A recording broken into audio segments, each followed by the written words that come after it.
Wow. Hey, Star Wars fans. The Rule the Gang Galaxy is back. Welcome to another brand new episode of the Rule the Galaxy podcast. It's Joe in the pilot seat. We've got some of our regular crew back with us. Believe it or not, they had some time off. They're coming back. They're part of it. Some of our regular guys who've been with us the past few shows had to take tonight off. We'll give you explanations on that. But as we always do, you can, as we always say, you can always follow us at RuletheGalaxySW on Twitter. You can email us RuletheGalaxySW@gmail.com. And you can follow us on Facebook or on YouTube with Rule the Galaxy. And speaking of YouTube, for those of you just listening to the podcast, you're missing out on this because we're getting ready to do a reveal. We have a special guest with us tonight. Mando, why don't you show up real quick for us? I couldn't help it. Yes. So our good friend, so real quick, Brent Dykeman is back with us, and Nick Shesky is back with us, and Nick just revealed the gift that he received at church, the Mando helmet, which he looks awesome in. He is wearing it during the show right now. Per Joey Molinaro, he's wearing it right now. So I'm like Daft Punk from now on. You know what? You really sound good in the helmet. So I'm glad you think so. I've wired my headphones through it. What? So it kind of works. Yeah, I just got my headphones on underneath the. If I can get off my big melon. Oh no! Like that. Yeah. It sounded good. It really did. Yeah. Yeah. No, So we'll start with Nick because you just did the reveal there. Nick, how you doing? How you been? I know you've had tons of things going on. Your son's birthday, travel, family getaway, all that kind of stuff. How you been? How's things going in the Star Wars world and real world for Nick Shesky? Man, I'm doing great, Joe. Thanks. It feels so good to be back. May was crazy. So just like weddings, birthdays, work, everything that you could think of. And then beginning of June, we had our 5-year wedding anniversary, if you can believe it. So we got away and got to do it, but it was awesome. So glad to be back. And that is awesome. Doing great. So 5 years. I mean, it doesn't seem like you're old enough to be married 5 years. That's really scary. Just got married young. Forever young, Nick. Forever young. Yeah, forever young. And again, the helmet looked great. I love your backdrop now. I'm still, because I'm so busy with work, I still haven't put up my Rule of the Galaxy sign from DDoc 42. I've got it right here next to me. I just haven't anchored it into the wall anywhere yet. But that is a plan for this week, so that next week's episode it'll be right behind me. So yeah, but Brent Dykeman, long time no talk to. Hope you're well. School year's over with, right? So yeah, the students are gone, but see, the lovely world of the administrator is always ongoing. So yeah, so the students are gone, wrapped up the COVID 2021 school year. As I've told other people, it feels like the way that our district worked, there were about 3 different school years all wrapped into one, because we were hybrid, then we had to shut down and go virtual, and then we came back full force. So it's like we had 3 different school years wrapped into one. That is absolutely crazy. Sounds exhausting. Yeah. I mean, it was. And so then I was out last week. My son had a little bit of a snotty nose, and then the week before, my father was in town, so I figured I'd spend some time with my father. He came in. I forgot about it, didn't realize it. It was we lost my mom in January, and it was their wedding anniversary. Was that a couple weekends ago? So just being around some people during that time, and I didn't know it was that wedding anniversary. He just came in because we were supposed to do Christmas together, but crap hit the fan at that time. Right. And so this week he had to use the ticket before he lost it. Just so happened that it was around his wedding anniversary. So I flew down there for Mother's Day, had his first anniversary. So all of those firsts, when you lose one, is a little bit tougher. Also, to go Star Wars spin, I was listening to the podcast. And our podcast? Yeah, I always if I'm not if I'm not on, I'm gonna figure out what you fools are talking about.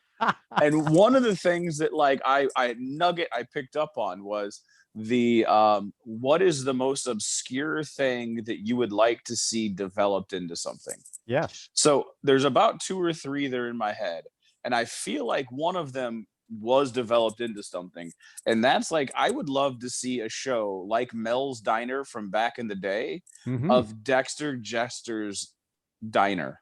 Love it. That's And cool. like I feel like that was like the Star Wars Detours. I feel like that was the episode of the Star Wars Detours that they released. So I'm not the only one that thought that. Like, you know, like it could be centered around like Mel's Diner or Alice's or what was that? What was that show? Alice was the show, but it was Mel's Diner. Okay. Yes. Yeah, from Alice. Okay. So that was one of them. So that was kind of from that the new era, and then my other one is from the sequel era, and that was, and I've told you about this before, Tales of Takadana, man. That's waiting to be, that is waiting to happen. Tales of Takadana, and it is all about Maz's castle and all of those scoundrels that roll in and roll out. Well, so Brent, have you read the Aftermath series? I have not read Aftermath. Okay, but I did finish Bloodline. Oh, I finished the Knights of the Old Republic, or like all 4 books. I'm currently listening to the last one of the Knights of the Old Republic, and I'm almost done with it. Disciple, my friend. I'm trying to like go like one new one old one. Now that I know that I get an Audible book every month from my wife's Amazon Prime subscription. But yeah, so Bloodline was pretty good. Like I said, I finished the Phasma one, so I've been like sucking up these audiobooks. Well, Brent, I'm going to jump right in there and give you a nice little surprise then, because one of my announcements tonight was Mr. Mark Thompson. That's his name, right? Did I just butcher it? No, that's him. No, it's Mark Thompson, man. Yeah. He's awesome to listen to. Yeah. He's my boy. Just got approval from the editors and Lucasfilm and all that. Mark Thompson is looking at his schedule. We will get him scheduled very soon. He is able to come on Rule the Galaxy. So the voice of so many of the great Star Wars novels that we listen to is going to be on our show with us very soon. You're big time, Joe. He did Thrawn's, like the original Thrawn stuff. Yeah. He also did a lot of the Knights of the Old, like any Drew Carpathian book. He did Bane, right? He did the Bane trilogy and the after, like, did he do Aftermaths as well? Did. I just finished that. He did all 3 of those. Yep. Like, so he did the new Thrawn stuff then. No, that's not bad. That's Aftermath's not. What is Aftermath? Hit me with that one real quick. After trilogy after Return of the Jedi. Yeah, and that is canon. That was like some of the first canon stuff that they came out with. The reason I brought it up a second ago was because in that book they do a bunch of like interludes that are like little short stories, which I thought was super cool. But one of them takes place on Takadana, and it's Maz handling business. I'm telling you, it is a ripe fruit, low hanging fruit that could be easily turned into.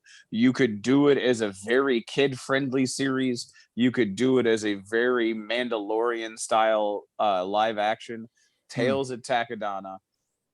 Saying it, I've said it before, I'm saying it again. So those are the 2 that I'd like to see develop it. But that's not as Tales of Takadana is not as obscure as like Dexter Jester's Diner. Still be good. Still be very good. Go ahead. But Joe, I derailed this. That's awesome news about Mark Thompson. Yeah, sorry.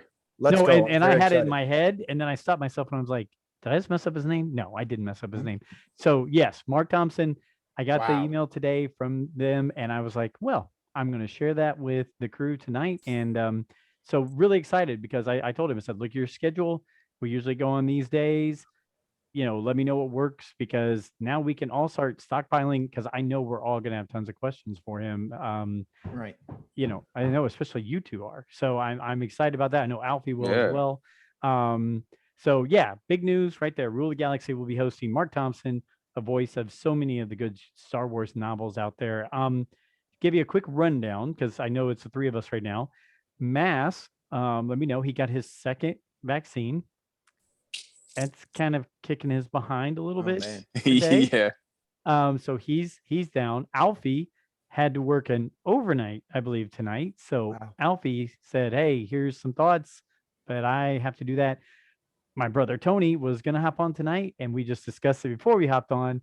He has 2 toddlers running around him right now with his wife out of the house. And I said, what the heck, the more the merrier, bring him on, get the kids a little sleepy, let them run around while we're on air. He's not jumping on that idea. So so that's okay though, because again, I've been looking forward to talking to you two so much, and everybody else. We've kind of been shifting in and everything else. So so it's good. And we've had some good guests recently. So this is good for the three of us just to catch up. But I knew you two would be excited about the Mark Thompson news, and That's I'm awesome. excited. I think it'll be great. And so yeah, but we're looking forward to that. You know, and then Brent, thanks again for the Mills Diner and the Tales of Takadana, because that adds to our pod racing series. Our Max Rebo and Sy Snoodles band Wow. tour. And Masses was, what was Masses? Oh man. We had the band tour with Alfie. I was talking about the Indy 500 / pod racing. Mass was, Brett, you just listened to this show. I know. I'm telling you, I was so focused on trying to come up with my own.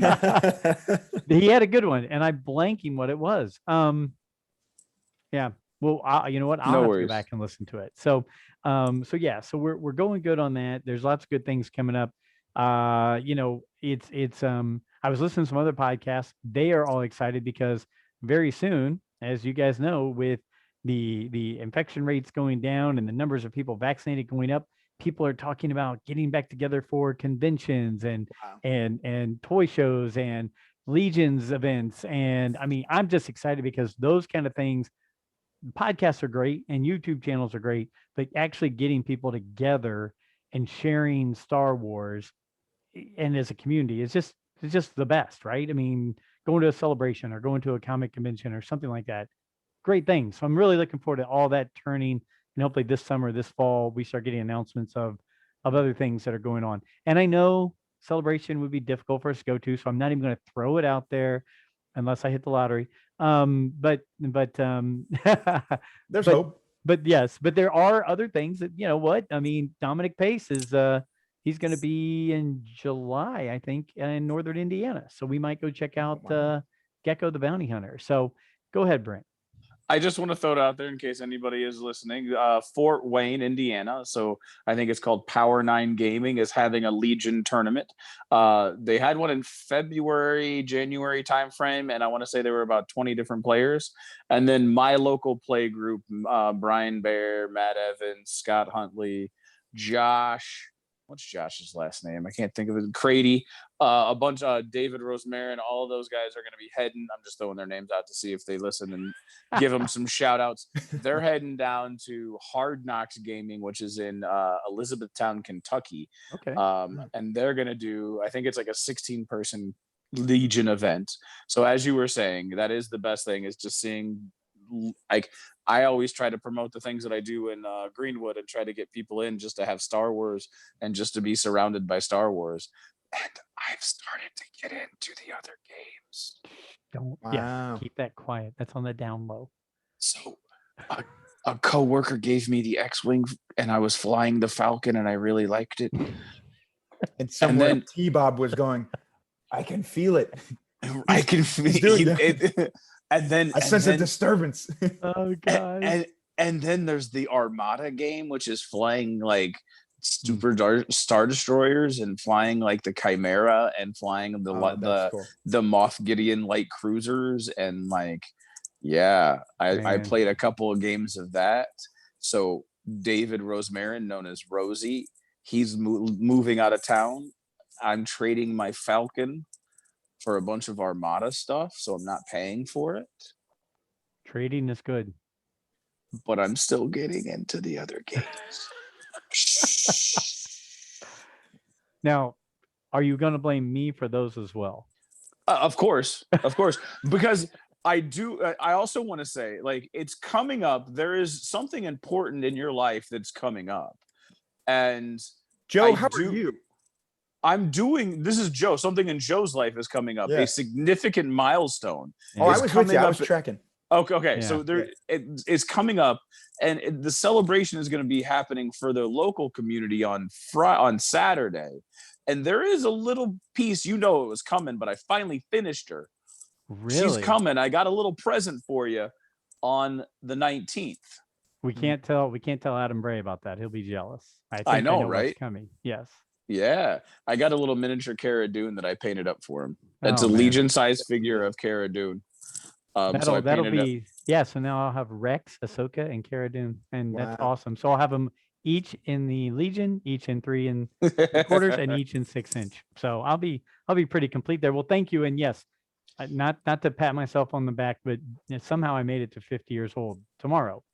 So Tomorrow, okay, good. T I knew minus it was. T minus I 3 knew it hours. wasn't Saturday. Yeah, I knew it Yeah. wasn't Saturday. I knew it wasn't Saturday. So yeah. So 50 years old. And, I put something on Twitter about that. And I just said, I want to hear some people's great memories of, I've been around now for the whole run, right? 44 years of it. And, it's been fun to see the ups and downs, the hills, the valleys of Star Wars across 44 years and to remember most of it. And, yeah, I put on some of my fun, quick memories, but obviously doing this podcast with you guys and the other guys in the group is it ranks right up there as some of my best Star Wars memories I have. But I was going to say, mentioning Adam Bray. I mean, if you think of it, he put on his favorite memory was running away with Cara Dune, going to Cloud City, meeting Lando. I don't even remember. He was all over the place, but it was hilarious. I'm reading it going, what the hell is he writing here? he's living his best life in that. He's living his best life in that tweet. That's what he's doing. Yes. So thank you guys all the Rule of Galaxy crew, all the co-hosts and everything. You guys have been great over the past 18 months, a year, 18 months. And that's another thing we were talking about last week's show. June 6th, I think last year was the first time we kind of restarted Rule the Galaxy after Joey and I had to take a quick hiatus. And so it's actually been a year in time from when we started. And Mass and Alfie were both like, I thought we'd do this once and then we would be done. And they were like, here it is a year later, and we're still talking about it and still laughing and making each other laugh. And it's just been great. I mean, to have something that's a hobby you can share with other people is just a great thing. And to make it to where it's Star Wars, that's it takes it over the top. So thank you guys, and for all you listeners out there, hey, thanks for being along with us. And yeah, you're listening to the old 50-year-old man now, and I'm still in better shape than I was at 30, so that's hopefully good. So less hair, but better shape. So That's a big thing. Yeah. I wish I could say that. I might be able to be able to say that. Anyways, I think you are in better shape than you were at 30. I don't know. Shape is kind of round right now still. So Nick, just think about it. You're 28? 28. 28. So you're just a pup. I know. 22 years from now, hopefully you can call me at that time. 22 Don't years say from now. hopefully. It's not like you're turning 90. Come on. What are you? I'm a feeble old man. geez. Yeah. So hey, we'll go down that other trail another time. Right. So guys, everything's great. Life's good. The softball team that I coach, I'm the JV coach, but I'm part of the coaching staff. Little side note, it's been awesome. We're on a run here, and this coming weekend we play in the state championship game. Wow. Where's that? Is that in Purdue? It's at Center Grove High School on the south side. Oh, okay. Yeah. Who do you Nice. play? It's close. Okay. We play Lake Central from up in the Chicago region. Oh, okay. So they are 31-1, and Roncalli is 30-2, I believe. Wow. Both teams are phenomenal. It's going to be a nail biter. A young lady who pitches for us last weekend pitched 10 innings in a game. We went to extra innings, obviously. We won 1-0. She had 24 strikeouts. Wow. So yeah, just a side note, a little softball thing, but my daughter and I, we've been having just a ton of fun. We're hoping they win. We'd love to get the state ring, and wear it as part of the coaching staff. So we're excited about that. So lots of things going on, and but yeah, so life's good. Life's going good, and we're talking Star Wars. We've rambled about all kinds of things, and we're talking Star Wars. So I will say, with it being my birthday on June 9th, we just celebrated Dave Filoni's birthday. One of the creators, Dave Filoni. The creator. There is the creator, and then there's the creators. Also, one of our favorite Jedi, Liam Neeson, Qui-Gon Jinn. He turned 69 years old. Wow. And to think that Phantom Menace was 1999, so it was 22 years ago. He was 47 when, I mean, it's just weird to think about it. He still looks like he's 47 years old. He's still sometimes, kicking butt and killing wolves and doing all kinds of stuff at 69. And then the other birthday to celebrate on my birthday, June 9th, the lovely and talented Miss Natalie Portman. Wow. Little Padme action on Queen There Amidala. was- There's a little bit extra in that there. I feel thinking Come about on. her in her Geonosis outfit. I know where you're at. Yeah, Quite possibly one of the I better know. outfits of the Star Wars universe. Agreed. So happy birthday to the Star Wars universe, all these people. It's great to share and be around some of these people. But we had some interesting news. We'll talk Bad Batch tonight. I think that's the main thing we'll talk about, and we'll bounce around some other things. But some interesting news this week. I just read that the Book of Boba Fett has officially wrapped. They have wrapped up the first season of the Book of Boba Fett. I think that's awesome. And a quick side note, they said that Bosk, the bounty hunter, is for sure going to be in it. So what do you guys think? I think December is when we're going to see it. So they got 6 months to get this bad dude all put together and anything like that. Are you guys just looking forward to the Book of Boba Fett as I am? Or I don't think any of us are as much as Alfie is, but are you guys as excited about it as I am for that show? Brent? Nick? You know what? So here's a question, and this is going to gauge my answer. Is 6 months a relatively, is that a normal amount of time? That seems quick to me to tie that up and to go post-production. And did they shoot this in the volume? I'm assuming a lot of it was in the volume because, I mean, that's where they did a lot of Mandalorian, and I think they were following suit with that. But I think they were doing a lot of the editing as this was going on, right? I mean, I think right now is the putting in a lot of little extra tidbits, but 6 months after putting this on, I don't know. Brent, what are your thoughts? I mean, from what I know, 6 months is a decent amount of time. They don't want to rush it, right? They don't want to, they want to look at it. They want to make sure, they want to know, do they have time for pickups, which is like going back and doing reshoots of things that they might have missed. So it seems 6 months seems like it's a short time. Actually, if you're sitting there and you're anticipating it, you think 6 months seems like a ridiculously long time because we can shoot a podcast and get it up tomorrow. Right. So 6 months seems about the right time frame for me, from what I've read about from the Hollywood world. So I don't know if I'm as excited as you guys are. I'm just I'm kind of bring it on. I'm not gonna watch it, right? But we'll see. I think it'll be cool. I'm not gonna lie, but I've never really, the allure of Boba has never really grasped me. There are definitely two different things on it. Either you're an Alfie who's, man, I'm going to get tattoos of Boba Fett, I'm going to have Boba Fett gear, or you're hey, Boba Fett's cool, but he's not, he's not Luke, or he's not Darth Vader, or he's not. I get it. There are two different school of thoughts on this. Well, and don't let my question paint it as I'm not excited about it. I am pumped for it, especially after that last episode of Bad Batch. Not the one we're going to talk about tonight, but the previous one where Fennec Shand really has a big arc in it. Or I guess it was 2 episodes ago now. Yeah. Anyway, where she was in there. I think her character is so cool. And so to see any sort of post Return of the Jedi, Tatooine, what's going on in that time period from a Boba Fett who that episode of The Mandalorian that Robert Rodriguez directed, where he's just destroying people, beating the crap if out we of get more of troopers. that, I'm in. Yeah, I mean, I'm in if it's not in there, but I'm in even more if it's there. I'm also curious because you said Bosk will make an appearance. Now, is Bosk, and do we have any canonical, is that even a word? Yeah, canonical, any canonical death of Bosk? So is Bosk going to be, because there's speculation on because everybody speculates about everything. They do. Is it going to be flashback where you get early Boba and then late Boba? Do you have a dual? I think I was listening to somebody that said they might think it's like a dual, where you're going to get him flashback and kind of get a dual story as you go through.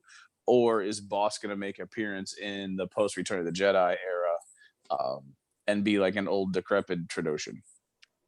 I'm leaning towards it not having the flashbacks, unless it's flashbacks with him in the armor. But then again, he was a skinny, smaller Boba Fett before, and now he's not the thicker dad bod. Boba Fett. Yeah, he's got the dad bod. Yeah. Right. And so here's the other thing too, is Bosk, because Bosk in, was it Rebels, has like the serpentine speech. Right. But Rhea Perlman is, as our lovely Trandoshan, is straight up just a regular, like, normal person. And I get what you hear is what comes out. So she might have been a Trandoshan that was raised on Ord Mantell and didn't pick up on the traditional hith. But like, is Bosk gonna have that traditional hith type of speech? And when you watch Empire, he's in there and he doesn't talk. He just gives like a, like, you know, just kind of like growls at everything. Like that. Yeah. That was fantastic. Yeah, it was actually really good. I've watched it way too many times. Done that a time or two. I have that show. Joey does Nick Saban and Coach O. I do Trandoshans and and hello there. You know, I do those kind of things. So not going to make a lot of money off those. Are you excited about it, Joe? I am, and look, the reason I'm excited is not so much that I'm a Boba Fett guy. I like Boba Fett, but again, he was not my, I gotta be a Boba Fett fan. I like the time frame it's going in, post Return of the Jedi. I like that we're going to see the seedy underworld side. Everybody always wants to see that. I don't want it to be about the Empire versus the Rebellion. I want to see it to where there's some bounties going on. There's some bad stuff going on, and we're going to see some good battles. We're going to see, you know, the gang coming back together. That's what I think is going to happen, is that Fennec and Boba are going to be like, let's get the gang back together, the group that we, you know, feel like we can go out and kick butt and take names, and maybe Bosk is part of that. And they really start socking things out there. Go ahead, Nick. And you're secretly hoping that Cad Bane shows up too. Sorry. Damn it. Sorry, Nick. No. Is that what you're going with, Nick? Well, so it was my question of, you know, I know we technically have do we have a canon death for him? Was it in a book? No, it was in the ones that they were going to make, but that they didn't. Right. It was like a preview or something, right? It was go ahead. How awesome would it be if we saw a real life Cad Bane, and that's how they tie it up post Return of the Jedi, as opposed to doing something in the Clone Wars and just kind of came out of nowhere, and you were like, everybody's expecting to see Bosk, and all of a sudden they see Cad Bane strolling, kind of like a why can't I remember his name, the guy that had Boba Fett's armor in Cobb Vanth. You know, like kind of similar sort of like Western style. That would be really cool. So I do like that, and I'm not against it at all. I'm putting my money on either in Bad Batch or in the Cassian Andor show, because of the time frame being after the prequels, but before we get to Rogue One, before we get to New Hope. Right. I'm leaning towards, or if they ever did let's say this. If the Lando series is what I think it is, which is Billy D doing the voiceover, telling stories of Glover being Lando. That's cool. Any of those, Bad Batch, Andor, or Lando, is where I would see Cad Bane coming in. But I don't mind him coming into the Book of Boba Fett. I'm perfectly okay with that. I'm just saying it might be good to have him in there. The other guy I was thinking could show up in any of those is Hondo. I think Hondo could show up in any of those as well. Disney loves them some Hondo. They do. Disney loves them some, like Disney. Like he's all over everything Disney wise. So yeah, I'm sure they'd stick Hondo in somewhere. Like any. Yeah, he's with the Falcon at the ride in Smuggler's Run. Yeah. Yep. Oh, right. Yep. I mean, like he has some pretty solid. Just his face is out there quite a bit. And so he's been Clone Wars, Rebels. Now he's on the Falcon ride, the Smuggler's Run. So I mean, yeah, they're going to spread him across like they do Ahsoka and stuff. Go ahead, Brent. And I just want to make sure that I say that it's not that I'm not excited about the series. I really do want to watch it because I also think that this is tying in the MCU conversation that you guys had last week. I believe that all of these live action shows are kind of creating their own MCU within the Star Wars world. 100%. And I'm interested to see how Book of Boba ties in with season 3 of Mando, or is it going to be completely devoid? And how do all of those then kind of create their own little circular universe? So I'm curious to see how that works, because I feel like they're going to try to work that together. Yeah, that's a good point. I agree. I think now they see a recipe that works. We've talked about it 100 times. The sequels, they see, oops, we probably should have followed a different pattern. Whether you like them or not, they think, okay, we probably could have made even more bank if we would have just said, let's follow a plan. So now they're going, well, we've got this whole Disney Plus thing. Let's take the mistakes we learned from and let's create that plan. And I mean, let's face it, the things they put on there so far, season 7 of Clone Wars, Mandalorian season 1 and 2, right now Bad Batch, who I wasn't overly excited about. I mean, I get excited about every new Star Wars thing that comes out, but it wasn't like I was craving a Bad Batch story. But now that I'm watching, I'm like, it's good artwork. The storylines are kind of fun. The characters are interesting. I do now kind of want to know where it's going. So I think you're right. If they can keep following that theme with all these stories and link them all together, it's going to blow people away. So, I mean, I am excited about that. So, speaking of tying things together, trying to get better at my segues. You know, I don't read a lot of the comics, but I do pay attention on Twitterverse about what's going on in them, and Alfie updates us from time to time. But I saw that our good friend Kira is back, and she's back from what I read when Han's still frozen in between Empire and Jedi. So Solo, where she took over in Crimson Dawn and was working for Maul, that happened before A New Hope, and here we are after Empire Strikes Back. She's still pulling some strings somewhere, and I wasn't sure if I read it correctly or not. At one point in time, Han Solo got taken away from Boba Fett. Yeah, like his body got.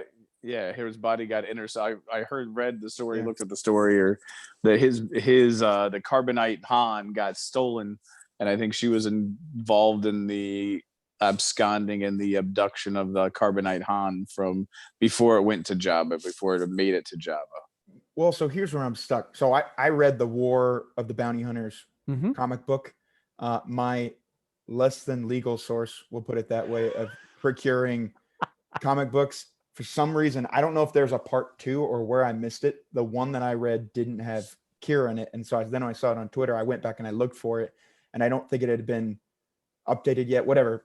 But yes, Han Solo does get taken. And Boba Fett actually, the reason he gets taken is because as he's transporting him to Jabba, something goes wrong within the mechanism of the carbonite. And so it looks like Han Solo is going to die in it. He takes him to a smuggler on Nar Shaddaa, and the guy says, "Hey, listen, I'll fix him for you, but like you got to go kill this this lady who's running in this underground fighting ring." And Boba signs up for this thing, paints his armor jet black, and goes as Jango, and like registers his name as Jango fighting, so that nobody knows that it's him actually doing it. It's awesome. It's a very cool comic. Well, now I'm intrigued.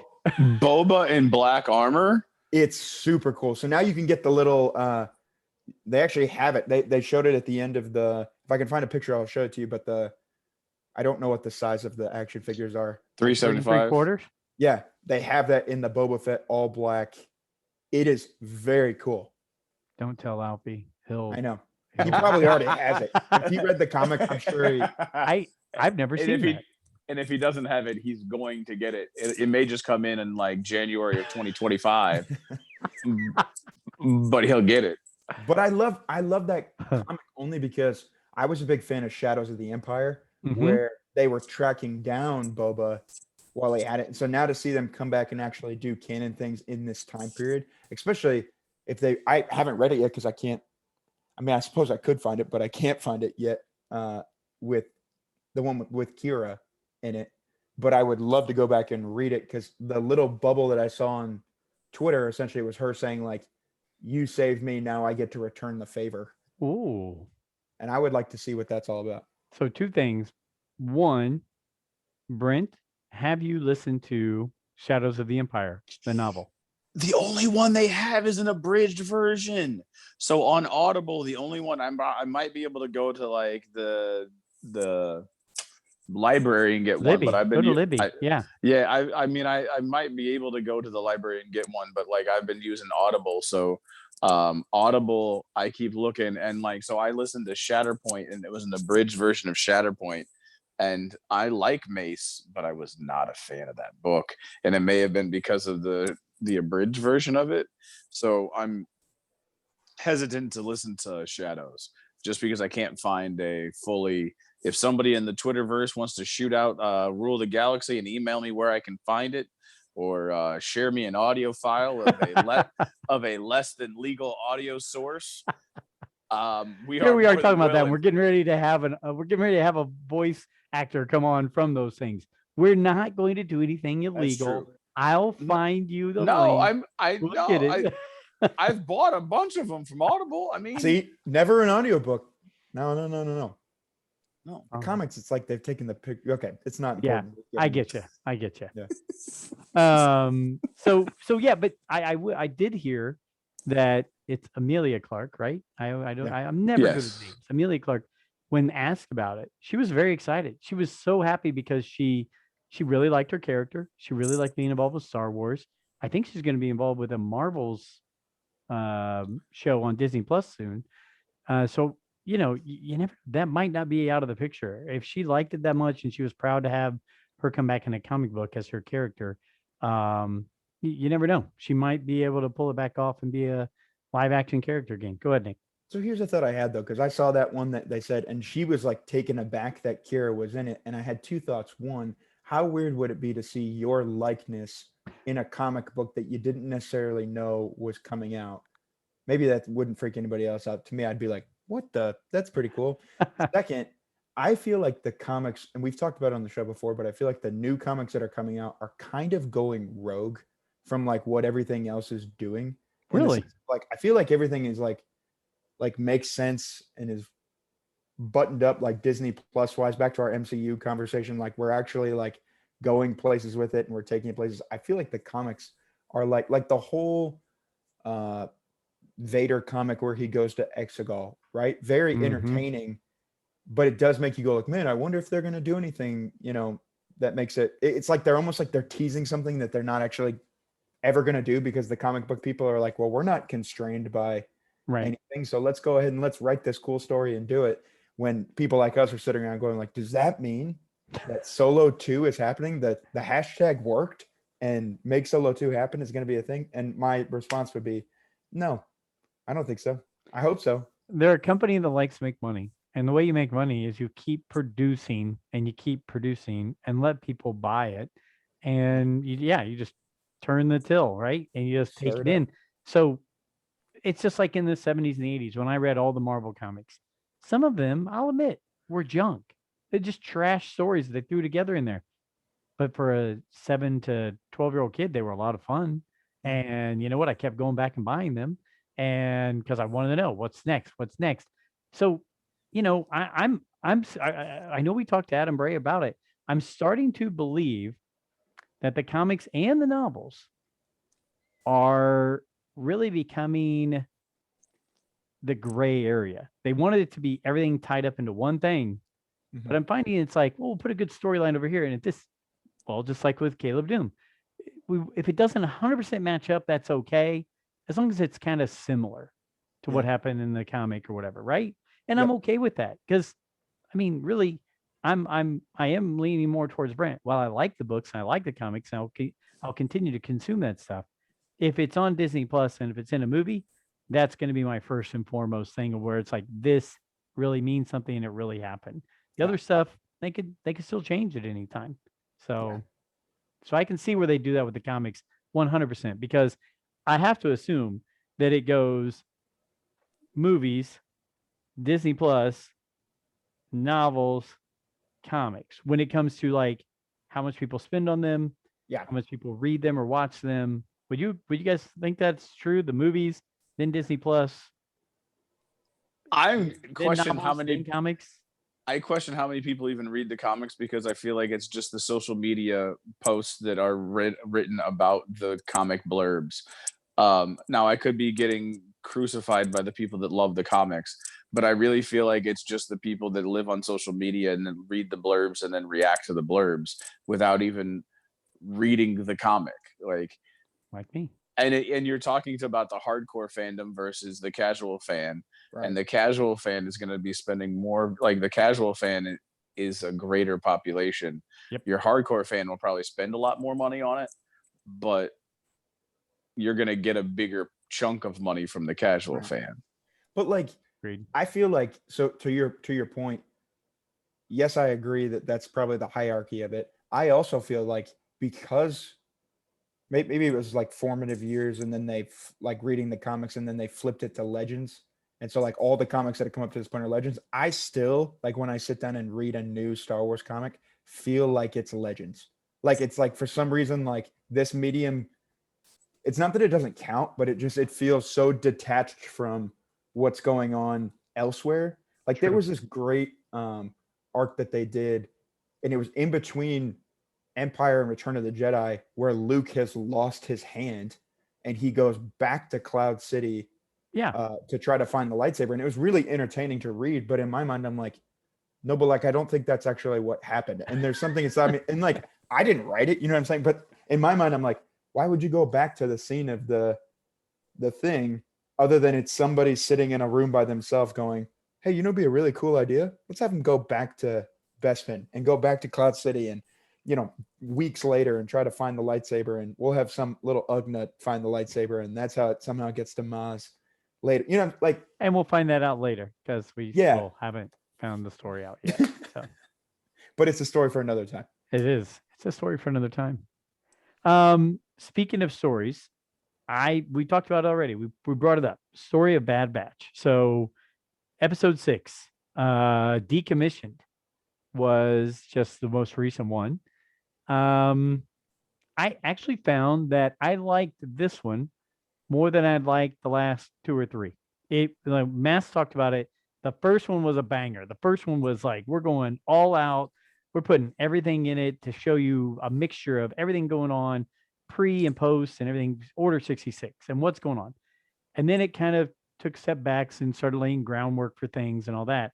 This one, I felt like I liked the Phoenix Shan part from the one previously, but this one I felt like, okay, now we're starting to really see some inner workings of what's going on. But I did have questions. So before we even start, Brent, you had your hand ready to go. What's some thoughts? I guess because I'm generally easy to please. Why is there so much hatred for the Martez sisters? This is a fair question. It is a very fair question. Because I don't get it. I can tell you what I think. Why are people so annoyed by them? Nick, I'll let you start and we'll see if we're on the same page. I don't know if I have a great answer other than the fact that I was annoyed in season 7 of Clone Wars only because I felt like season 7 of Clone Wars could be my only explanation. It had been so hyped, right? Like it was so exciting. And I felt like we were taking a detour into like, okay, you guys matter, but like, you're not why I'm here. Right. Like, and so while I appreciated character development that in their like 3-episode arc or 4-episode arc that they have in season 7, it's not till like halfway through episode 3 that like it starts getting good and you're getting back to the story of like why Ahsoka is going with them and why it matters and why they're, you know, stealing from Black Sun or, you know, or not from the Pikes, you know, like why they're stealing from them and doing that. And so in my mind, it felt like a colossal distraction in the middle of season 7 until it made sense. And then once it made sense, I was like, okay, I'm cool with that. That's fine. Bring it. I 100% agree with you. I don't think they're bad characters. I do think they get a bad rap.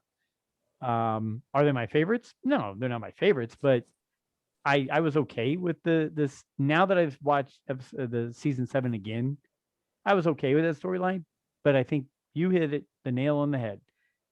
Everyone was so hyped to see the return of Ahsoka, seeing her and Anakin and Obi-Wan interact, seeing the Order 66 or leading up to a Return of, or Revenge of the Sith, which is I think where we all thought it was going to end, not in Revenge of the Sith. That I think everybody's like, why are we? Who are these people? Why are we focusing on this when let's go, let's head down the field, right? Pick up the ball and run. That's it. I think everybody was just like, is there something I'm missing here? Were these characters that we should know? Or so I think that's it. I really think that people were just like, give me Ahsoka, give me Luke or Anakin, give me Obi-Wan. Let's go. Let's see what happens with the clones. And I agree. Nick, the word distraction or detour, I think that's it. Detour, where people are like, why are we taking this detour when we want to just go on the trip? And but that going into that, Brent, I actually found it cool to link, and Alfie's been texting me about this a lot. It was cool in this episode to think that Ahsoka had been just around them recently. Now they're around the Bad Batch and Omega, and R7, which was the droid, I believe, which was around Ahsoka in season 7, was the droid that was with them on the ship that they were using to do the hologram message back and forth with people. So all that was starting to go into my head going, whoa. This is the MCU. We are weaving all this together into a tapestry, which made me start thinking, what else are we going to see? Because in season 7, what did they show us? They showed us young Caleb Doom with Depa Palava in season 7. They showed us the Martez sisters.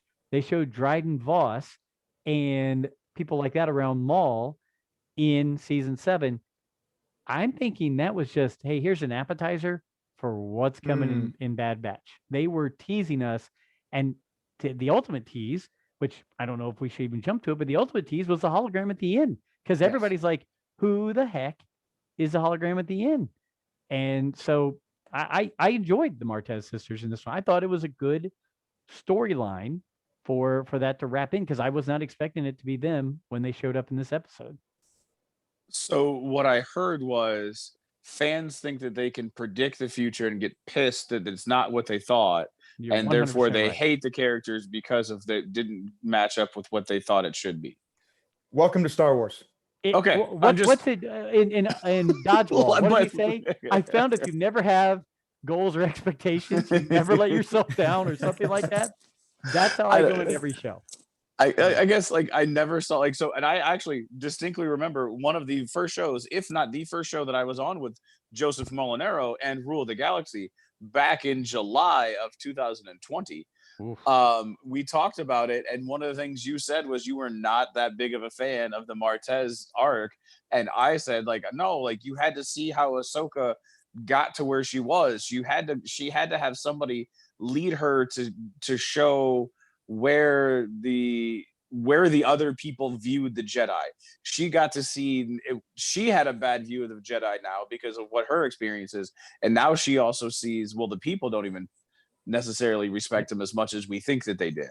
So you had to see that aspect of it, and they were using Martez sisters as that vehicle because of the killing of Zero, or the killing of the parents when Zero was trying to escape, right? So it was just one of those things. Like I've never had a problem with them, but like there are like there is social media fandom, that just like, oh, I don't know, and it's like, where does this hatred come from? It took me a second time of watching that arc to look back and go, you know what, I'm fine with this. Again, it was just that, where is this going? What does this do with the big story? But the second time through, I was like, all right, I get it. I see what they're doing. And our discussion, we talked about it. I was like, yeah, that makes sense. I get it. So go ahead, Nick. Yeah, I think the only thing I think too is like whiplash from good episodes. So like the first one, like Matt said, came out the gates swinging, right? Like I remember when Mandalorian season 2 came out, and they are on the ice planet with the frog lady, and a very integral part of the story, right? Like definitely needs to be told, definitely shows people here's where we're going. When you've just come from whatever episode was before that, which I remember being awesome, with the Crate Dragon. When you just come from that, you're like, that was awesome, and I will wait another week to see that. I wonder if there's any tie into that as well too, where you're like, okay, so even in Bad Batch, not the episode with the Rancor, but the one before where they get stuck on that planet and Omega is like the speeder chase. No, sorry. The one before when Omega is like sneaking through the tunnel, and she's like, she finds that animal and she gets the part from the ship back stuff. Yes, I had Sam who does Clone Wars Chronicles with me, and it was such a short episode, and I felt like not very much happened. And I looked at Sam when I got done. I went, "What the heck? That was it? Like that was? We got to wait till next week to see like what?" And so the only thing I can think of is when you look at season 7 of the Clone Wars, it's so good right off the bat because you get the Bad Batch for the very first time, to go whiplash right from the Bad Batch into a couple episodes where you're like, what? Like, I get it. Like it's building towards something, but it's like your vegetables, right? You don't necessarily enjoy them, but they're really good for you and you need them. I like that. I think I a don't know. lot of things that Filoni does, and now the Filoni verse, to the people who were trained underneath him, the people who know how he works and know what's going on. I think a lot of that is, Jessica from Dark Saber Light said, there is no filler. None of these are filler, and Right. you'll find that something ties back to something else. They put these little hidden gems in to where, again, I went back and after watching this one, I said, wait a minute, how much more was in season 7 that's now going to come out in Bad Batch? And were they just using that to like whet our appetite for where it's going? Because I think the Martez sisters are now going to be an integral part of showing you that beginning little bits of the rebellion, just like Rebels was in their episode. They're going to be that contact for somebody, things like that. But they don't have to be part of the rebellion. And that's, I get where they were trying to use that data. And that's where everybody's leaning towards them being part of the rebellion. But this is something that I'm also saying is they don't have to be part of the rebellion, because they were also they were part of 1313, which is the shady underworld. Yep. They may be working as another group against the interests of the Empire. So they might be working for the Dryden Voss. Which one is he? 100%. Which one is he? Is he Crimson Dawn? Crimson Dawn. So I didn't know which one he was. So they could be working with Crimson Dawn. They could be working with the Pike Syndicate. They could be working with Rex. Yep. They could be working, because this is the one thing that I threw out to Joe when I was talking. The hologram could be Beckett, right? Like how cool it would be to have Beckett, right? It's They were on Corellia. Yeah, it's the young Han Solo arc, right? Like it's exactly what we saw in Solo the movie. You have this young guy who's working for bad people. Is he genuinely good? It's not to get too far ahead of us, but it's I can't remember which one it is that saves Omega, right? Like doesn't have to. Could be cold-hearted. Could just be like, well, I got a job to do. We're gonna get it done. Trace, but you see like a little glimmer of good. That doesn't necessarily mean they're like storming Brent, from the rebellion. So I'm not going to. While I threw that out there, I'm not going to have that expectation, because you're exactly right. They could be playing the middle.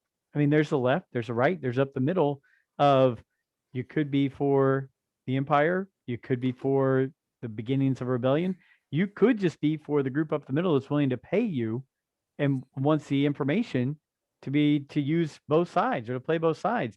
Right now, heck, the Kaminoans could have.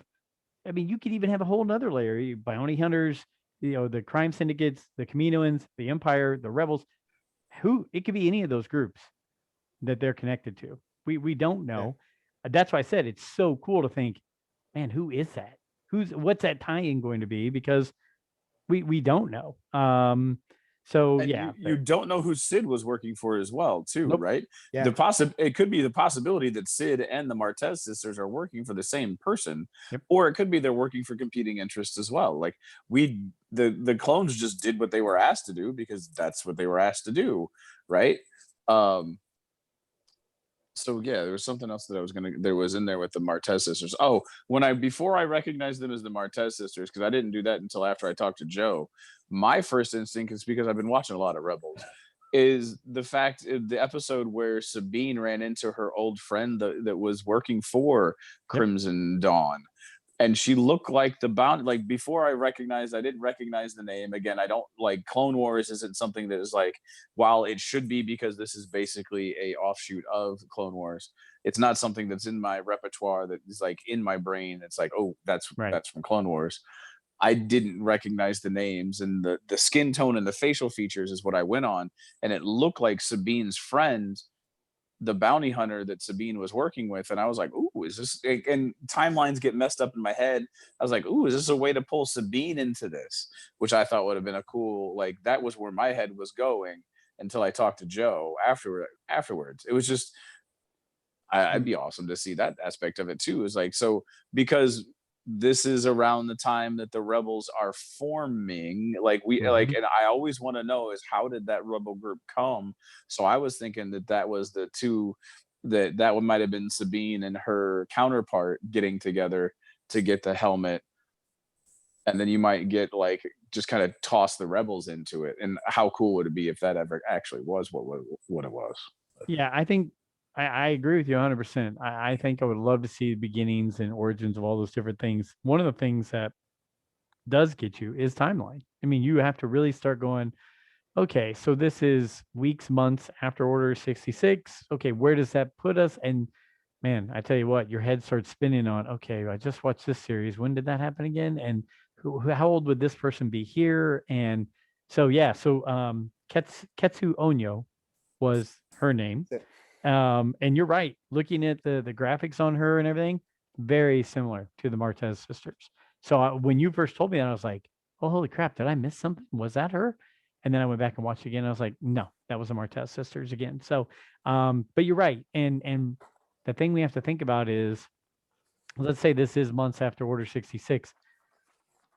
Oh, goodness. Luke, Leia, and Ezra were born right around this time. So it's 15, 16 years before Rebels. Sabine is a year or two older than Ezra, right? See, I don't know. Like, yeah. So yeah, so it's like, okay, would she be 2 or 3 here? I mean, I like where you're going with it, but it does. You have to start really doing math. And let's face it, we're not all mathematicians, and you need to take a timeline across your wall and go, okay, mark here, mark here. So yeah, I mean, but you're talking about great things that I hope we see. Put strings and bullet points into it and draw circles around it. And that's not even taking into account time slippage. Yeah. Another week. Another right. Time. So speaking of time slippage, it has nothing to do with time slippage. The daddest of dad jokes made me laugh out loud, and I had to pause it and rewind it and listen to it again. But it is the daddest of dad jokes. Bring it. Happened in this episode. Oh yes, I know where you're going with it. Go ahead.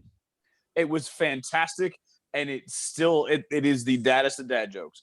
One of the Martez sisters is like, "We need a distraction," and then her sister turns around and says, "We need a distraction," and then she looks at Omega and says, "Is there an Echo here?" And Echo pops in and is like, "Yes, what do you need?" I'm Echo. Yeah. I love it. That was really well done. It was awesome. The daddest of dad jokes. It almost felt like an episode, the movie Airplane, where it was over, under, Victor. Yeah. Don't call me Shirley. It was so it was awesome. I totally was like, oh no, you didn't just do that. And rewatched it. And it's like, yep, you totally did. So a couple little things to go along with that, things that made me laugh, is when they revamped the battle droids. They looked at each other and one goes, "Did we win?" Yeah. I thought that was great. I was like, oh, perfect. You put the battle droid with the silly humor. But I like that you bring back that we're in Corellia. They're melting down these things. What are they going to do? Corellian shipyards. They're going to take that metal, and it's going to be now the Empire is using the separatist metals to make Imperial ships and things like that. I always wondered how they got so much metal to make the Star Destroyers and Corellian ships. Now I know they were melting down the battle droids. That was when they said we're going to Corellia I was like, oh, Corellian ships. Yeah. No way. Yep. It felt really very good. Jedi Fallen Order-ish. where like the whole first part of that game, you're literally on a planet that's deconstructing Republic cruisers That's awesome. to make Imperial Star Destroyers, which is awesome. Yeah, it is. And you know, where we might jab at Star Wars every now and then, or Lucasfilm or Disney, they are doing some really cool things. There's some really cool things going on that just, I hope, as we've all talked about, we bring that all unifying strings together kind of thing, because they could do some really cool stuff with all this. So I'm good with all of it. Now, I will tell you this, Mark Newbold, who runs Fantha Tracks and Making Tracks, the podcast, he's in England. Great listen. If you don't listen to it, you should listen to it. And go to his website, his app. It's free. But he asked for people to write things in to them to ask questions. So I did. And I have asked him. So I'm hoping in his newest, well, actually, I think he's going to do it in his upcoming episode. I said, are we, because he just turned 50 as well. So we're two old guys who talk Star Wars. But are we going to see Mara Jade back at some point in time? And he was like, oh goodness. And then I asked what animated series he wanted to see, if made, and everything. But these things that they're tying together, I mean, the sky's the limit, right? I mean, we could see any and all this. We could see Dexter Jetster in an upcoming episode. We don't know. We could see Sy Snoodles and who am I thinking? Max Rebo. We don't know. We could go pod racing. We could see something do pod racing before it gets banished by, Emperor Palpatine. All of it's out there. And I hope they keep taking these little things that fans love and just pulling on their heartstrings and saying, oh, like Mathboy says, what keeps drawing me back? What keeps drawing me back? Yeah. And I think they've got a wide array. Let's put behind us all the hatred and the anger and the crap. Jessica said it. She was like, why do we have this? Why can you not just like this? And maybe you don't like this, but why do you have to hate somebody for it? Let's go, man. Let's make it to where we're all on the same page, because there's a lot of good things in front of us. All right. So, Joe, can I put another point out from this episode that I'm assuming you're getting to, but it's been on my mind since we watched it, and it's it's Wrecker. Right. I know we're heading there. We're probably skipping over way too many. We're just bouncing. Go ahead. But if we're bouncing, so you knew this was coming, right? Like you knew there was a moment. He had done enough. My head's killing me. My head's hurting throughout. I'm curious from you guys, just because as I was formulating questions for this, we're surely not done with Wrecker's chip in his head. Even though he bounces back and he jumps down and he saves them and he helps them, all kind of things. Do we think it's got to be soon that thing is going to click in and he's going to, I don't know. Maybe I'm speculating. What do you think? Speaking of all of that, I would like to also say that where the hell is Crosshair? I agree. Great question. I want right. I want to see that too. I get it. You want to throw in Moochie and you want to throw in me and a little baby Rancor and see Wrecker go toe to toe with him, which was actually pretty funny. That was awesome. Right. So going like blow by blow and they both wear each other out and pass out. I need to know what's going on with Crosshair so I can then make the connection back to Wrecker, right? Mm-hmm. Because he has the moment where he falls down and he passes out. But then as soon as Omega talks to him, he wakes back up and he's back to being Wrecker, right? So I need to see, are they continuing to jazz his head? Are they continuing to jazz Crosshair's head? Or does Crosshair need constant remodification? Or is it? Great question. Is it just something that he's gone back to being that way? Because you see him sit in the bunk and he almost has this like look of remorse that the rest of them aren't there. Yeah. So I need more Crosshair. I need more of the Empire. And I hope we can put Bad Batch to the side and Omega to the side and go talk about the Imperials for a little bit. It wouldn't cause me to have a full episode of that. No. Right. Because I feel like I need it because of exactly what you're saying. Because yes, I think that is the storyline, right? By the end of, I think it's going to go all the way to episode 16, right? I believe there's 16 episodes. I think that Wrecker, that whole thing is going to go all the way to 16. You're going to keep seeing snippets of it. Really? I think so. I don't think he's going to change until the end. That'll be like your cliffhanger at the end of the season. Wow. I feel like that's going to be that that overarching arc that everybody will try to pick up on nuggets. And did he do it because of this, or did he do it because of that? Because I feel like it's funny that they chose Wrecker too, right? They chose the lovable one that's going to twist. Yeah, I love it. I don't know that I have an answer for it. I'm enjoying it. I don't mind if they drag it out. I don't mind if they make it, what's going on. I'm fine with it either way. If they came to us next week and he flips and turns and Rex shows up and stuns him and says, "Oh, here's what we've got to do," fine. That's okay. We'll figure that out. But it could go all the way to episode 16. But it's out there. But I 100% wholeheartedly agree with you.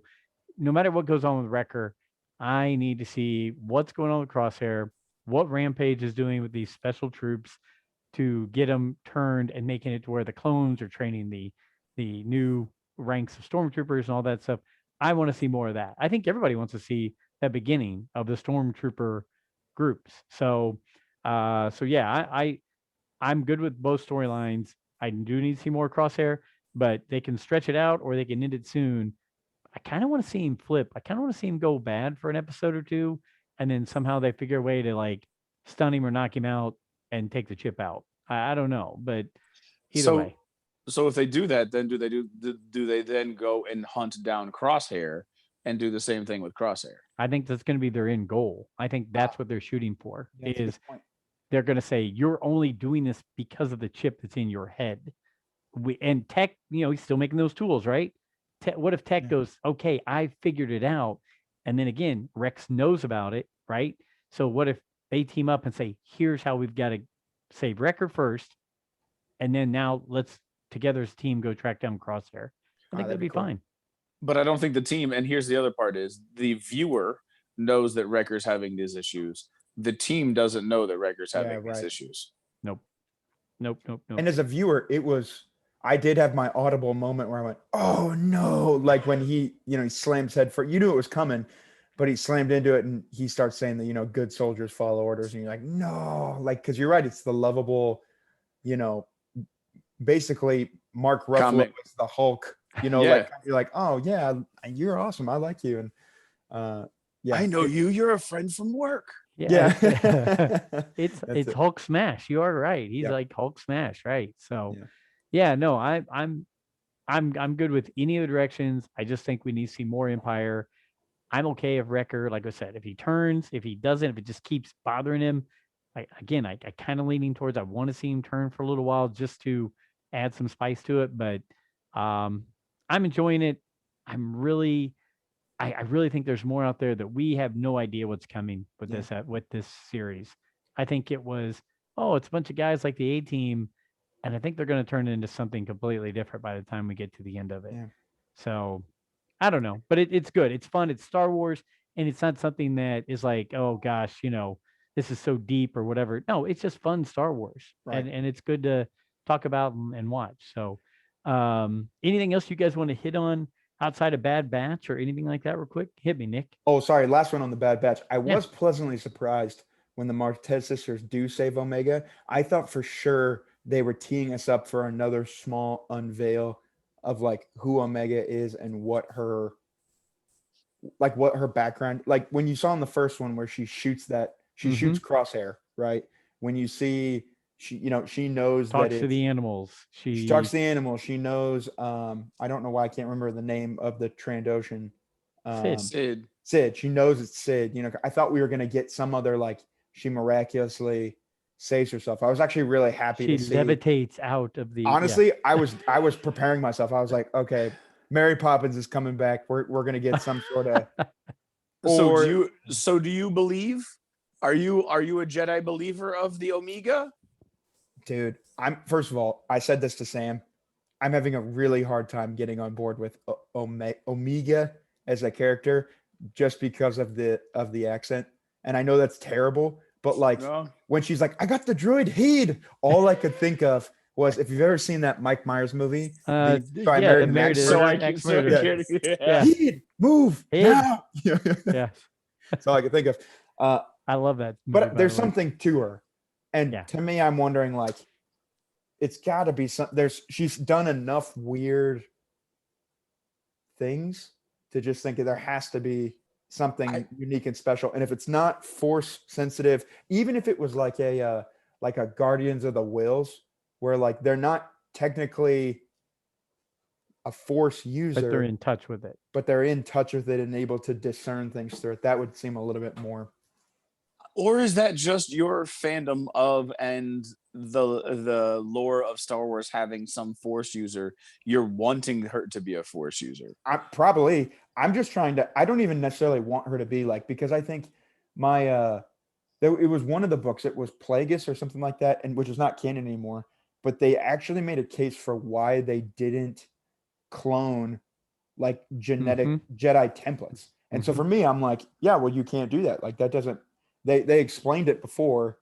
Yep. Now this could be Omega, they could be dabbling with it and trying it. I actually would be in favor if she wasn't force sensitive, because like in the same way, Hunter's not force sensitive, but he has like enhanced senses, to which I'm like, kind of like a Jedi has enhanced senses and can pick up on stuff. So I don't necessarily wish it, but I think it could be. I don't think she is. I don't. I'm looking at it and I'm thinking at most where they've heightened the senses of each one of them with something. Tech is, his brain works a certain way towards technology. Crosshair had a certain skill. Hunter can sense things a little bit more, can scout things out a little bit more, can sense things around him. Wrecker, super strength, right? So you have all these different things that they can do. I'll lean back and say, I think hers is more of an empathy thing. Her sense, it's just like one of our senses, how you can feel things about people or you can sense things about people. I think that's hers. She has a little touch of each one of theirs, but she can feel things. That's why she's able to say stuff to like Crosshair of, hey, I know what you have to do, right? We're not mad at you. We understand, but this is Sid. How do you know it's Sid, right? She can sense or feel things, but it's not a Jedi thing. It's just her senses are heightened like a dog. Like when my dog knows I'm upset or mad, my dog comes, sits right on my lap and starts kissing me on the side like everything's okay. He can sense that because dogs have those kind of things. I think she has that feel about things. Well, and so I was saying, do you want him to be a Jedi? Because all the stuff about when she shot the weapon out of Crosshair's hand, she never shot a weapon before. Could she have just gotten lucky? Mm-hmm. Right? So she could have, but she also maybe has a little bit of him in her. And that's what I was preparing myself for this last episode. I was preparing her to do some sort of like feat of strength, not even a Jedi thing, but like kind of like Wrecker. Like my other working theory was, and if I heard it, I don't know where it's coming from, but the idea of like, is she like the perfection of, they're all genetic mishaps? Is she, we cracked it and now we've got this one clone that can do all of the things that these, elite clones can do, and we mastered it. So I was honestly like, when I saw her on that thing, I was waiting for her to like either jump a considerable distance or pick something up, and I don't know. I was waiting climb up it or something like that. So I was glad it didn't happen that way. I was like, oh gosh, like that could have been on the realm of like a young Superman, getting his heat vision for the first time. Like I was like, please don't let this be the same thing. Okay. So the other thing is what I've talked about, what I believe is why you get and how you tap into the Force is you got to put yourself into those high stress situations. And then because you're stressed, you do something that's like, I don't know. Have you ever seen the superhuman, like guy that picks up the car because it's crushing a woman? That like it's a super stressful situation. The guy picks up a car. He's never able to do it again, but he was able to pick up the car and move it because he was in a stressful situation. So it's one of those things where then you train your body to be able to do the same thing over and over again. Yeah. And her trying to pull and shoot the bow and arrow, she couldn't do it at the beginning, but then she rocked him because like Sid showed it to her, but like, and then her statement was taking what Sid said and taking what Echo taught her, saying it was easy when you just eliminate all your distractions, when you can focus, right? So that's another thing that's like, it's not necessarily, it's leading towards, it's one of these things I feel like she's not force sensitive, but they're throwing these nuggets in to give people this like thinking that she is force sensitive, because there are things that they're doing that are leading you to think that she is force sensitive. To kind of throw you off the scent, you mean?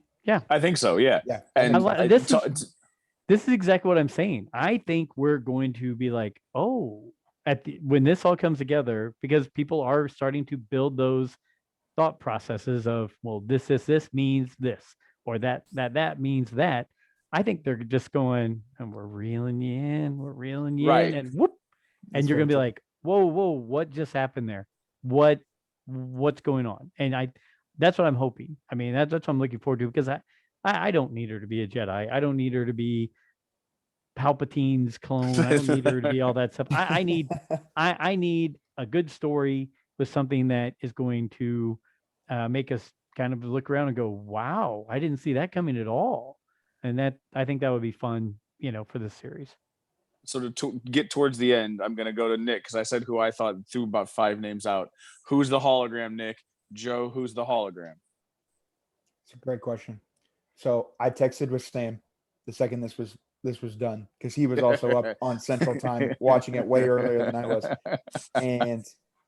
and we went back and forth on it, and I'll give his as well too. But my thought at first was, I went safe, and I said, is it? And I don't necessarily know why it would be this, but not after our discussion we had tonight. But at first it was, is it Bail Organa? Is that someone that could be in the running on it? He said, I want it to be Rex, but I don't think it's Rex, just because it would be too soon. Because we're episode 6 of this thing, and there's 16. He was like, that could be too soon.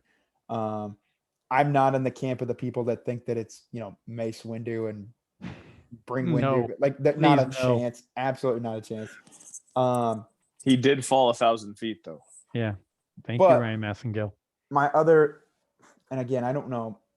I know it's not, but when I first saw the garment or the robe or whatever, it had the same, and again, it's a blue hologram, so you can't say it's the same color, but it looks like a Obi-Wan Jedi robe. And I know it's not going to be Obi-Wan. Like, I'm readying myself for it not to be Obi-Wan. They'd be too far out of the realms. Why would the Martez sisters know Obi-Wan Kenobi?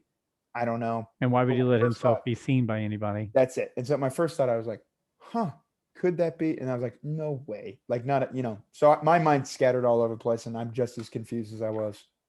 I think there's many options. Brent, you listed off plenty that I would consider.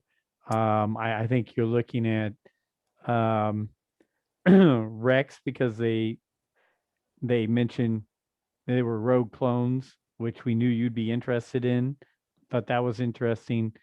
So I'm looking at the safe money, the easy money, the best, whatever, probably is Bail Organa, just because if you look at the deleted scenes of Revenge of the Sith, he was already starting talking about that before the Emperor called for Order 66. So that's an easy one, but I would say I'm leaning towards Bail Organa, Rex, or possibly Maul. And I think Maul could be one, because he had the tattered robes. That's by true. the time he got to Rebels and Solo and all that stuff, he had the tattered kind of robe look about him, I think. So with it being a blue hologram and us not being able to really see, and let's face it, one of the last times we saw him was him in a hologram to Kira.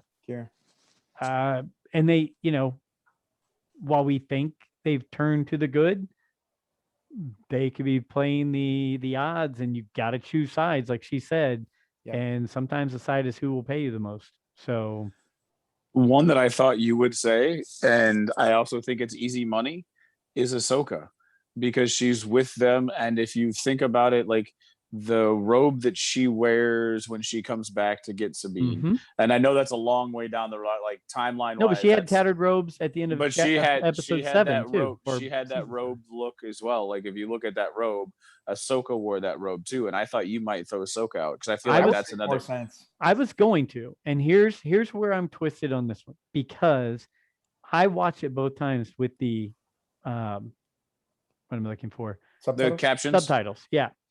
Both times they said him or he, to contact him, or he. Let's get him up on the thing. So it was him in the subtitles. But if you think about it, Fulcrum in Rebels was thought of as a he when Chopper and Hera and Sabine were listening to the muffled voice, That's a good in the point. hologram, and everyone thought it was a him in there. So Uh-huh. maybe since she knows him, she came back with a cloak on to where they can't see their face, and they think it's a him with a muffled voice. So you could be right on that, Brent. But I was leaning away from it because they said him, but then again, Fulcrum, for the most part, they think of as a him or a he. So they could That's be right. using that. So I don't know.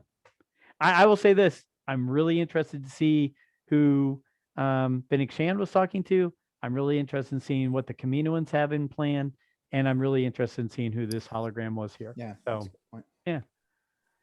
Okay. So Yeah. I said it before, we hit all these things. We went in scattered format for that episode, but anything else you guys want to hit to tie things up and hit them before we put this one in the garage? You know what? I do have one shout out that I have to give.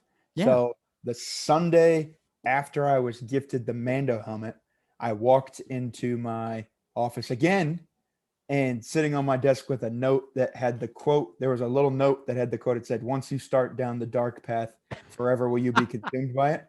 And this was sitting on my desk from Black Spire Outpost, which I've never Nice. been to.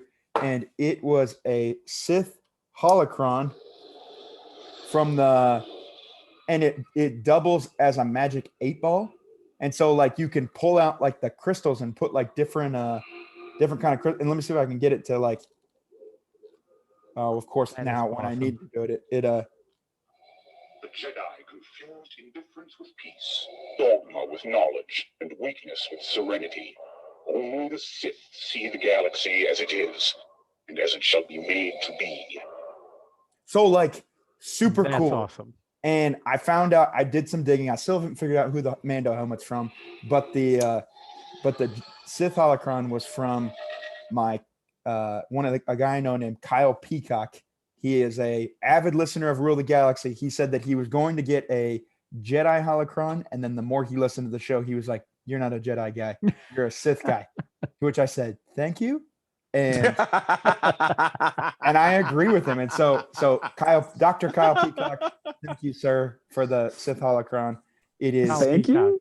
Awesome, Carrying Kyle my son. Peacock. We thank you. Yeah, we found that our listeners are very generous and very nice, and we fair. can't thank you all enough. I mean, let's face it, Fantastic. we're just doing this for fun, and people enjoy it and send us gifts and give us gifts, and it's just awesome. So somehow, some way, we'll pay you all back for all these nice things you do for us. But Brent, any closing statements from you? Any shout outs you need to give? I know you gave some shout outs earlier. Yeah, so I gave some shout outs earlier, but I'm gonna go back to another thing that I was thinking about. As we've been talking. There's a story about going to the Marvel universe. I'm trying to tie back in last week's because Yes. I had so many arguments with you guys while I was driving, which is a good thing, right? That's what you want to do, right? You Mhm. want to argue with your podcast, right? That's what keeps you listening. Yes. But it was a story of, like you said, you didn't want to take time away, so I went to almost all of them in the theaters. I honestly didn't know that they were all part of the MCU until about watching the 12th or 13th one, right? Because I didn't pay attention to all of the post-credit scenes. I watched them, but like I never really bought into and never really made that connection. But my wife went to Thor, the first one, which, by the way, the first two Thors are not, like, if you want to rank them, they're like in the bottom in my world.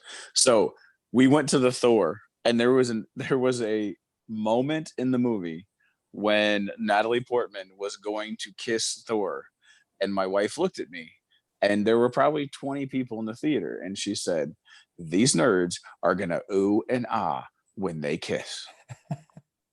And as soon as she said, like, as soon as it happened, they were like, "Ooh!" And she's like, "I'm out of here. I can't finish this movie." One more time, please. Yeah, do that again. What did it sound like?